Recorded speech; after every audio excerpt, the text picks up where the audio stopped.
Halo teman-teman, kembali lagi di channel di Lili. Gimana kabar kalian? Masih sendiri? Coba perlihat teman berduaan. Daripada galau, mending kita bahas alur cerita film yang satu ini nih. Berasal dari Jepang yang berjudul The Blues Kiss at Your Fate. Nah, film ini akan berfokus pada seorang gadis SMA yang cantik bernama Miu. Suatu hari di sekolahnya saat hujan tiba, ia bertemu dengan seorang pria dari kelas lain yang memberinya sebuah payung. Siapakah pria itu? Langsung kita mulai. Cerita diawali dengan Mio yang sedang bangun pagi. Ia tidak sengaja menjatuhkan fotonya yang berdua dengan pria sebelumnya. Hari itu tepat tanggal 1. Mio merasa hari itu ia tidak begitu semangat menjalani harinya.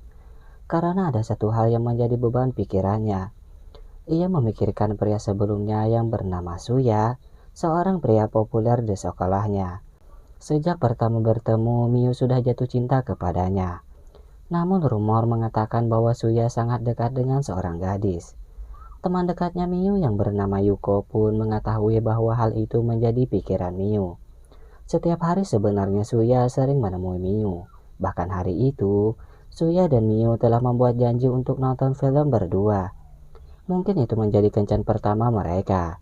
Namun tidak ada kejelasan tentang hubungan mereka berdua, sehingga Miu sedikit kecewa. Waktu pelajaran pun selesai. Setelah itu, Miu akan menonton film berdua dengan Suya. Tapi ada seorang gadis yang tidak menyukai kedekatan mereka berdua. Sehingga pada saat itu, Miu gagal menonton film berdua dengan Suya. Ada urusan mendesak yang mengharuskan Suya untuk pergi meninggalkannya. Membuat Miu sedikit kecewa. Malam harinya pada saat hujan melanda, Suya mengajak Miu untuk bertemu di Menara Jam. Miu kembali dibuat bersedih karena Suya meninggalkannya demi gadis lain. Sebuah kecelakaan terjadi tepat malam itu yang membuat Suya terluka parah. Namun ada hal aneh yang terjadi.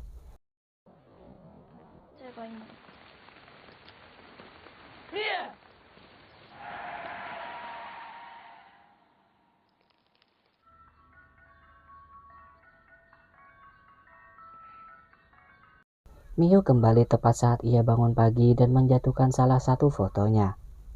Ia lihat hari itu masih tanggal 1. Apakah kejadian sebelumnya hanya sebuah mimpi? Tapi hari itu Miu merasakan kejadian yang benar-benar sama dengan yang sebelumnya. Untuk menjelaskan semua yang terjadi, Miu pun bergegas untuk pergi ke sekolah. Dan kejadian benar-benar sama dengan yang ia rasakan sebelumnya. Mengingat bahwa hari itu Suya akan celaka, ia berpikiran untuk mengubah beberapa hal yang mungkin akan terjadi. Lebih tepatnya ia akan menyelamatkan Suya. Tapi sebelum itu, Miu sadar bahwa Suya telah dekat dengan gadis bernama Tomoka. Di sini ia juga tahu bahwa alasan Suya meninggalkannya sebelum menonton film itu demi merayakan ulang tahun Tomoka. Sifat Tomoka menjelaskan bahwa ia juga menyukai Suya.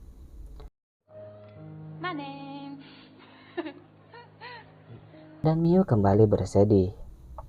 Untung saja ada Yuko yang selalu memberi perhatian kepadanya. Bahkan Yuko mengatakan bahwa ia menyukainya.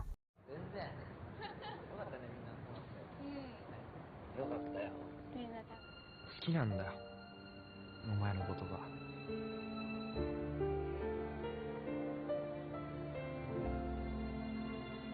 Namun Miu kembali teringat bahwa saat itu Suya akan mengalami kecelakaan.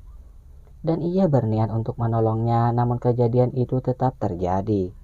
Dan lagi-lagi Miu kembali terbangun di tempat tidurnya dengan tanggal dan kejadian yang sama.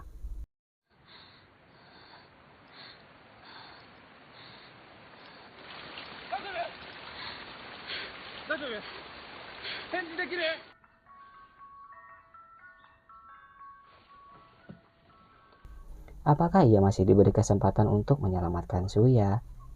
Karena hal itu, Miu akan mengubah hari itu agar berjalan lebih baik. Hari itu kembali berjalan seperti sebelumnya. Dan Miu ingin pergi ke bioskop lebih cepat. Sebelum itu, ia bertemu dengan Yuko. Keadaan sedikit canggung karena Miu sudah tahu bahwa Yuko menyukainya.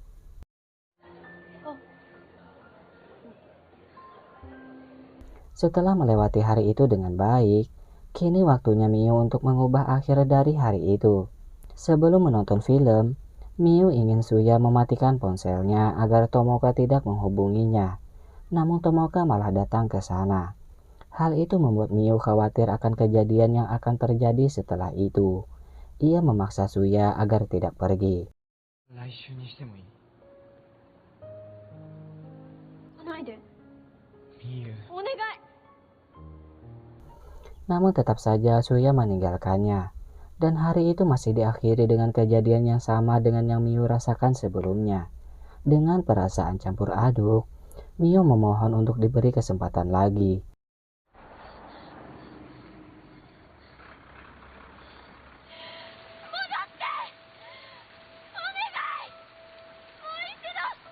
Dan ia kembali terbangun di tempat tidurnya. Ia melihat kejadian hari itu berbeda dengan sebelumnya. Mungkin ada harapan yang berbeda yang akan terjadi untuknya. Maka ia menjalani hari itu dengan cara yang berbeda. Ia menerima kejadian demi kejadian dengan senyuman dan yakin bahwa pada akhirnya kebahagiaanlah yang menunggunya. Melalui teman dekatnya, Miu baru tahu bahwa Suya sebenarnya sudah menyukainya sejak pertama mereka bertemu. Hal itu membuatnya merasa sangat senang. Kemudian Miu juga mengetahui bahwa Suya tidak pernah menyukai Tomoka. Mereka hanya teman kerja paruh waktu. Maka tak ada yang akan menghalangi rasa suka di antara mereka. Walaupun tidak ada kata romantis, namun sifat Suya sudah mengungkapkan bahwa ia menyukai Miu. 紙。あー、変かな。記念日。約束。2年目はちゃんとする。 Namun setelah itu Tomoka menemui Suya. Ia mengungkapkan perasaannya. Dan dengan jelas Suya menolaknya. Ia menganggap Tomoka hanya sebatas teman saja. Dan malam harinya Suya kembali mengajak Miu bertemu di Menara Jam. Demi kejadian tidak terjadi seperti sebelumnya, Miu langsung berlari dengan cepat untuk menolong Suya. Namun malah ia yang celaka. Hal itu membuat Suya merasa sangat bersalah.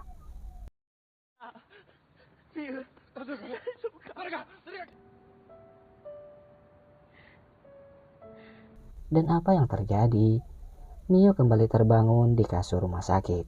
Ia melihat bahwa hari itu sudah tanggal 2, yang menjelaskan bahwa hari telah berjalan seperti biasanya. Kejadian yang sebenarnya pun terungkap di sini, bahwa pada malam itu, Suyalah yang menyelamatkannya dari kecelakaan, dan dirawat di rumah sakit yang sama. Miu merasa sangat sedih melihat Suya yang berbaring tak bersuara. Beberapa hari berlalu.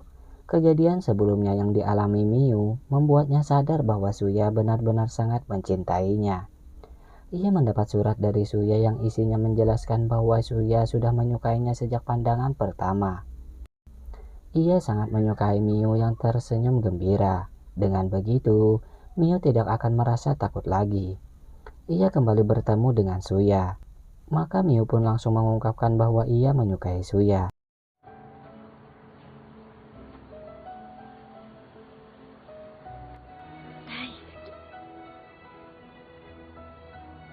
Begitu juga dengan Suya. Maka film ini berakhir dengan bahagia. Film singkat yang cukup seru. Semoga teman-teman terhibur dan sampai jumpa lagi.